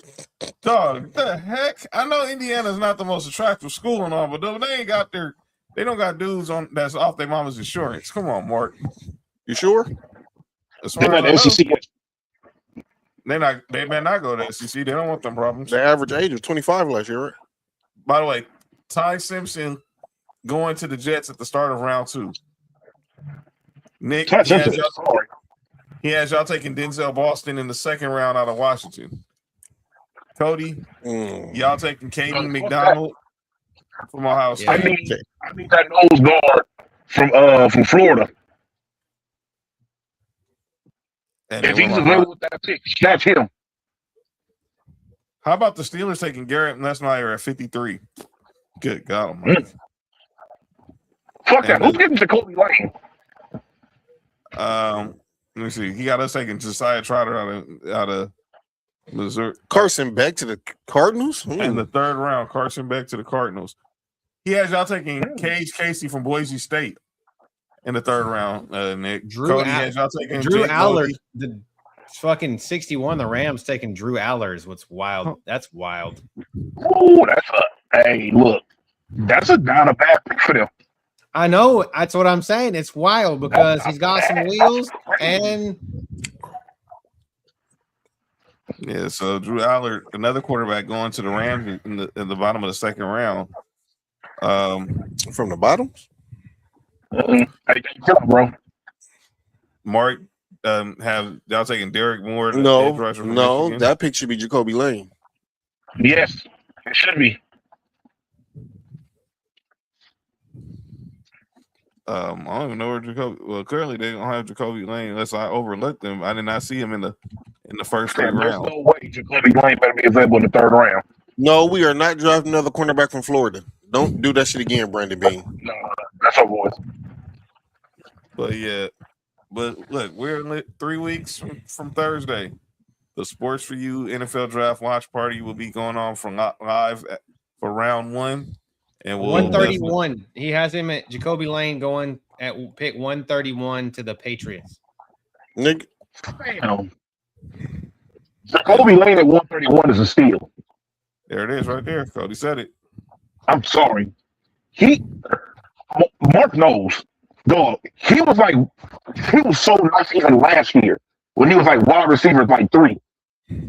Mark, they got Oscar Delp going to the Chiefs. Holy shit. oh shit. Oh, great. Holy shit. Give Travis Kelce his heir apparent. Holy shit. Oh no. Let's not do that. Another white tight end. Another tight end from Mahomes. Yeah, just put him with Travis Kelce for a year and let's see how he develops. Yeah, That whole statement sounded preposterous.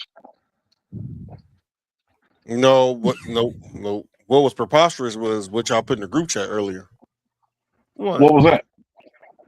about the Orlando Magic coach. I didn't put that. And I didn't put that. Y'all Was that you? no. No, it wasn't me.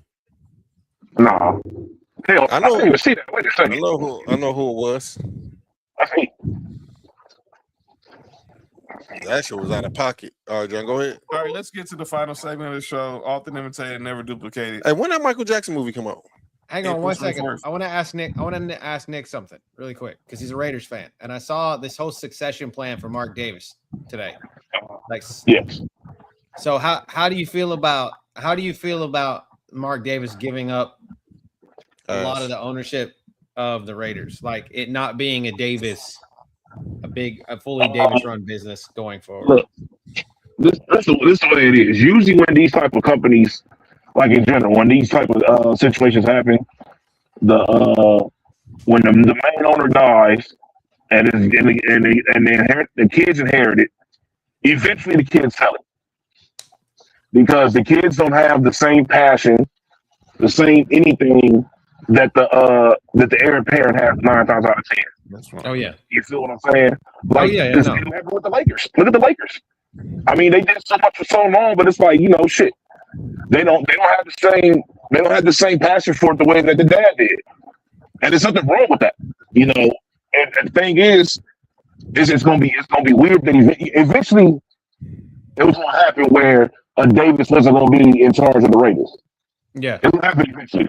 For the Raiders have an existence, there's always been a Davis in charge. Al Davis' picture is going to forever be right there in no matter if the Raiders are in Oakland, LA, Vegas, San Antonio. They could be in Pluto. A picture of Al Davis will be right there. Yeah. Al Davis is the Raiders. So, my thing is this: as long as it's for the betterment of the team, I'm always for progress. Especially when there's money involved. And Silver Lake, I have thoughts about Silver Lake. So like they got deep pockets. Yes, they do. Which means they're not going to be afraid to spend money, unlike how Mark Davis is. Mm-hmm. And a lot of these, and I heard this today. Look, the question is this been a bad thing? Cody, you can talk about this on the business side because you deal with a lot of businesses, with attorneys and stuff. I deal with Silver Lake. Yeah, so I know. Is this whole all these teams being bought by these hedge funds? Is it good for business? It's money, man. It's what they're doing. That's what they like to do. I mean, you have everybody out there. It's free market. It's good. So what they're doing is they turn around, kind of like what they'll buy their interests up, and then if they can make money off of that, they'll turn around and hold on to it for 2 or 3 years, and then they're, I mean, Lakers $10 billion, right? $10 billion, what it was, yes. or 14? Was it 14 or 10? 10 billion to Mark Walton. 10 billion. Okay, so $10 billion, right? And then the Dolphins were valued at what, like 13 billion or something like that recently, I think, is what the thing was. Just imagine the team going now. If the Lakers, no offense to the Lakers are premier basketball, are the tops. You're like the top, right? They should be the top. They're premier sports. I know, but what I'm saying is they should be the top in NBA. But I feel like the NFL teams are worth more because you kind of get more. There's more that comes along with the NFL team as opposed to what comes along with the NBA team now. So I think the value automatically is there. So I think like a bottom tier NFL team is somewhere in the neighborhood of 5-6 billion. Then you got mid tiers are in that 10 to 12 range. This fucking Seattle Seahawks shit's about to blow up. This fucking team's going to go 13, 14, 15 billion dollars. And if a team that's got a lot of money, but if the Dolphins are valued at 13, you don't think the Seattle Seahawks are going to get more than that? That's insane. And so it's crazy that these teams are going to get that. So yeah, it's all about how much money you can bring into the market, and obviously with inflation and shit like that too. But it makes a lot of sense. Like it really makes a lot of sense. And then, like I said, Silver Lake is their pockets are. It's like a black hole. Literally, it fits very well with the Raiders because they have a black hole for pockets. And then, look, Cody, you combine those deep pockets with the already iconic franchise and everything already. It just makes everything easier for you. I hope that they spend money for a team that, like, I mean, that's got such a history like you guys have. So, yeah, for sure. All right, gentlemen, let's get to the final segment of the show. It's all the imitated, is never duplicated. Some people say stuff in the sports world, they got to get called off for it. This is where we do it. It's time for calling out names. I'm going to let Cody lead off because when I saw it, I heard this literally in real time on the radio. So I'm going to let Cody lead off because I got a few people calling out names who I'm going to get to, but I'm going to let you guys go first. I know who Cody asked for calling out names, and I'm going to just say, man, it's this has to be one of the most craziest quotes I heard today. Let's go ahead and get to it. It's Aaron Glenn. It's Aaron Glenn talking about quarterback Geno Smith. Something about quarterback, and I'm gonna say a quarterback with a chip on his shoulder. And listen, he's proven a lot in this league of what he's done. Especially when you take the time when he was in Seattle. Listen, he fits exactly what we're trying to do. So obviously we've created an identity. The foundation of our offense is pretty good now. Like I just feel like he's the guy that's going to lead. He's the guy that's going to take the ball more than anybody else. One day had struggles, and I think a lot of quarterbacks, they have these struggles. If you look at over the last 5 years, the guy that's thrown the most interception. I mean, the top guys are up there. Something about. Go ahead, Cody. Pick me. The fucking promised land? I'm like Cody go first. The promised land. He's the Aaron guy. Glenn. Shout out to Aaron Glenn and that Paisley shirt. That's a Cowboy shirt. I have a couple looks just like it in the closet. Shout out to him and that. And he's an ex-Houston Texas, so I got to give him some slack. But this is the dumbest shit I ever heard anybody say. Geno Smith, promised land? That's like asking. That's like having Abel or Cain from Cain and Abel take you to the fucking promised land and not have Moses. The rapper. Oh. That's this kind of shit. Like the dumbest shit. Why? He ain't taking you nowhere but to a 30 interception season. Nick? The guy below me, he's lived that life. The Jets fans have lived that life once already. Everybody chill out. All right, so look, here's the thing. I've seen this narrative online being painted that Geno Smith is still good. It was just the Raiders was bad and made him look bad in the situation at hand. Here's my thing about all that. When you're in a situation where all of your flaws can be like covered up, you kind of look good when you're on the field. But when you go into a situation where your flaws can't be covered up and whatever you're not good at is exposed, because no matter how bad the Raiders were, the Raiders did force you to throw the most blatant interceptions that we've seen in the past 15 years. 4 in a game? We've seen so many. He had so many interceptions that were just stupid, just plain dumb. Every week, Mark would send a message saying, "What the fuck is Geno Smith doing?" I mean, that Chargers game. That Chargers game alone was enough for me to want to just, if I was a Raiders fan, just. Dog, it's just the interceptions that you throw are just so dumb. And it's just like, and it's one of those things where it's like simple quarterback mechanics. Like, bro, like they try to blame the offensive line was bad. Yes, we know that. But dog, there's no way in the world that the pressure should have you that rattled to the point that all of your fundamentals that you learned from Pee Wee football are completely eliminated.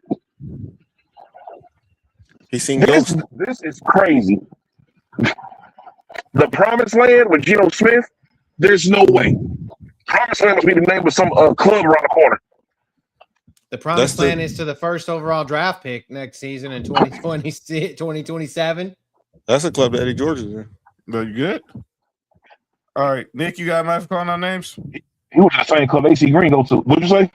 You got anybody for calling out names? Yeah, y'all good?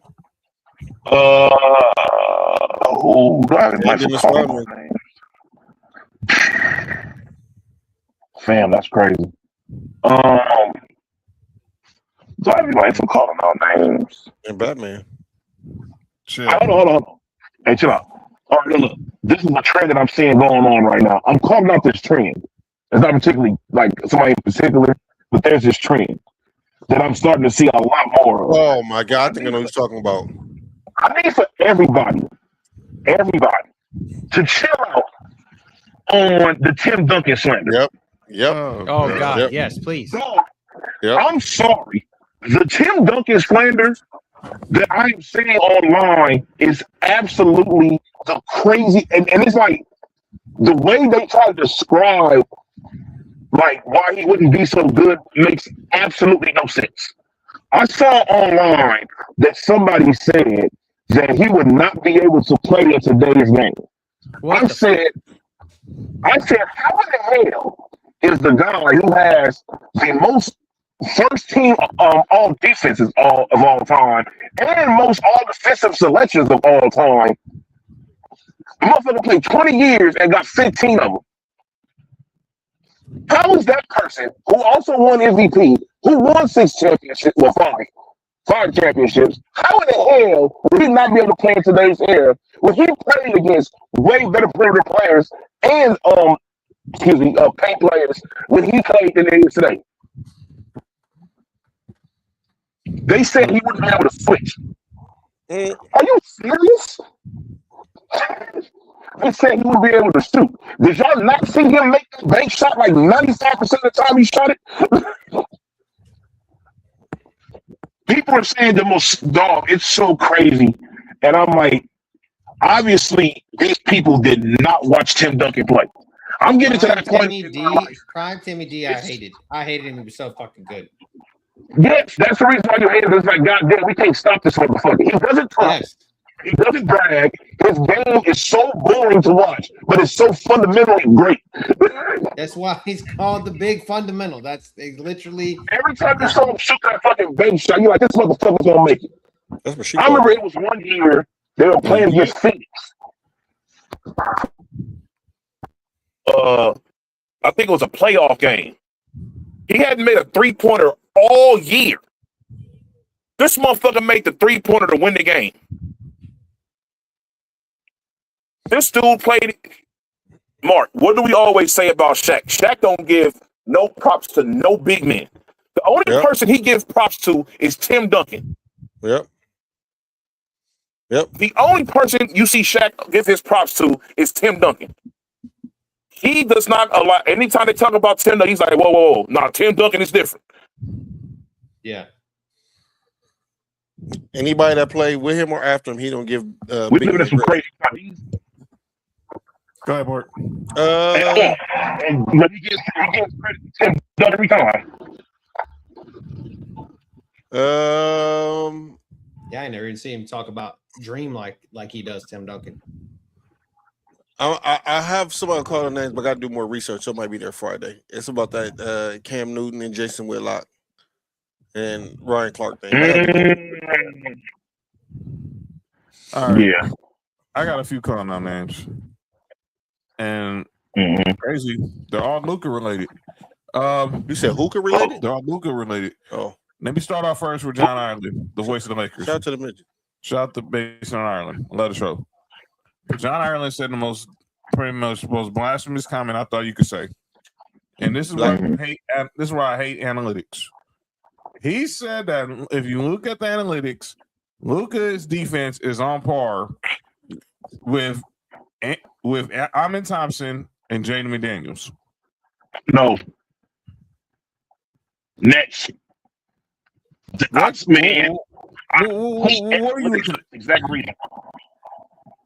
My eyeballs tells me that you're talking about two dudes who are probably going to be all NBA defensive first and second team. Luka's not that. And if you want to go analytics, when he's getting picked up, his offender scoring on him 49% of the time. Yeah, that's ranked 113th out of a possible 157. That's not nothing. When's the last time you seen Luka guard the best player on the other team? Never. I'll tell you, never. I played 2K one day and I tried to put him on there. He switched on his own. That's funny. Mark Cuban. So Mark Cuban came out and said, I'm not upset. I'm not upset that I sold the Mavericks. I'm upset who I sold them to. No, you're not. You know who you were selling them to. You knew that my family are trying to get a casino in Dallas. Mm-hmm. So I'm telling you shouldn't be shocked that they went ahead and traded Luka because they didn't want to pay him. So don't give me this crap. Oh, I don't like who I sold the team to. Stop it. You know what I think? He said that, but you don't think he really wanted to say that he couldn't. I think he wanted to say, I hate the fact that I had to sell the team under the conditions that I had to sell them, and these motherfuckers on there got it. I think he was forced to sell the team because of all that shit that was going on over there within the organization. He got called cocaine? No, it was some other shit going on. Way worse than that. Workplace culture, sexual harassment. Sexual harassment, all type of shit. It was like, wait, is that the organization that somebody put their pants down in the oh no, that was Phoenix. That was Phoenix owner, huh? Yeah, that was wild. Well, he was playing. That's why that gorilla rate. What's wrong with you? Why is this gorilla? No, we're not doing that. What, the gorilla was part of it? Yeah. Take out the. Never mind. Cody. Why is the Suns mascot a gorilla? Maybe they want to join the lynch mob. Oh no! I can't. That's entrapment. That's entrapment, Mark. That's entrapment. He's gonna say entrapment. Hey Cody, I'm asking you because I asked everybody else on the show and nobody gave me an answer yet. I thought somebody I have a reason why. I don't know. I guess because white men can't jump. I don't know. Shit. All right, John, my bad, man. Go ahead. All right, and my last calling out names is Rachel Nichols. Rachel's nipples? Oh, they not. They pink. They pink. I don't know. Let me shut up. That's what Jimmy Butler was into. Yeah. So Rachel Nichols, I want to play a couple of clips from Rachel Nichols. She was hitting him. No, it's not that. She's not the one that clips. got kicked off of ESPN, right? Yes. Yeah. So this is her. Hey Nick, I just read what you wrote, dog. You good? Well, what you mean? About Brittany? No. All right, man.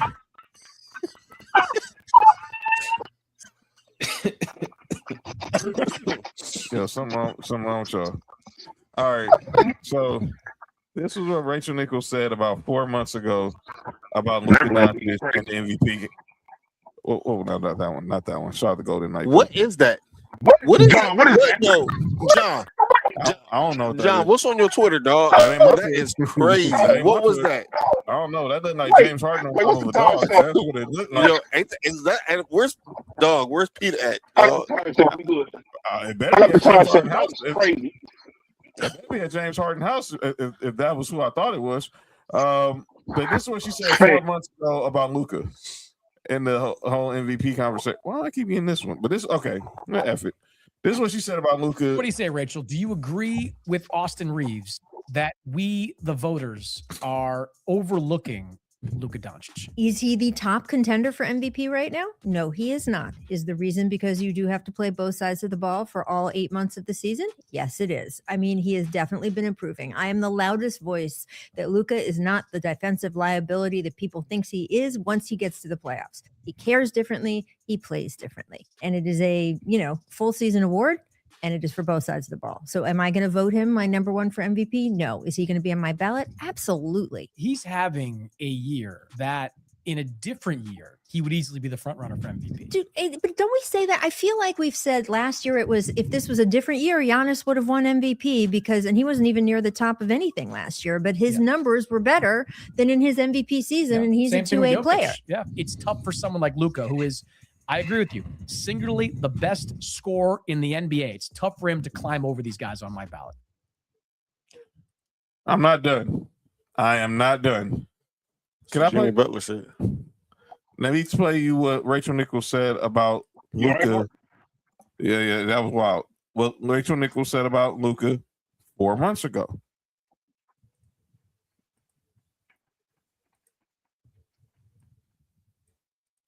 And I think Luka is, quote, in the conversation, like we like to say, in that top three. He's leading the league in scoring. He's averaging nearly a triple-double. Defense has actually been solid. He's had Steals are good. He's had a 5-steal game and a pair of 4-steal games in a season that's still relatively young, right? That's 3 games out of the only 20 that we're talking about that he's had 4 or 5 steal performances. That's not nothing. I'm not putting him as number one. I'm just saying that this is a 3-way conversation in my mind. And then my consolation is like, man, Giannis. And So she says that. Let me take you back to 2018 when she was the host of The Jump. I hate steals. And this is what she said about James Harden. I remember this shit. Is that when he was humping that dog? I'm sorry. That's a cat. That's the What only is way. that? There's really nothing Dog, that's any of these destructive. other guys can do to steal it away Standing from behind a him. pussy. And frankly, it's been the case for a couple months now. There's all the basic numbers we always lean on, right? Harden leads scoring. He's top 3 in assists. He's got more 3-pointers than anyone. He's still okay, never going to win Defensive Player of the Year, but he's at least active enough now on that side of the ball. It's not going to derail him. And then, of course, he's good. I'm sorry.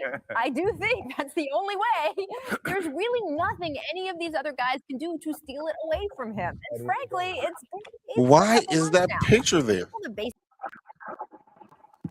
Let me get this straight. Was he playing the cat? I don't know what he was doing, but he should have been behind that cat. But what are we talking She about? have been behind a dog? I mean, what? First of all, why is an animal there in the first place? Why is he diving behind an animal in the first place? That's gay, though. Stop it, Nick. We see that. No. Something wrong with y'all.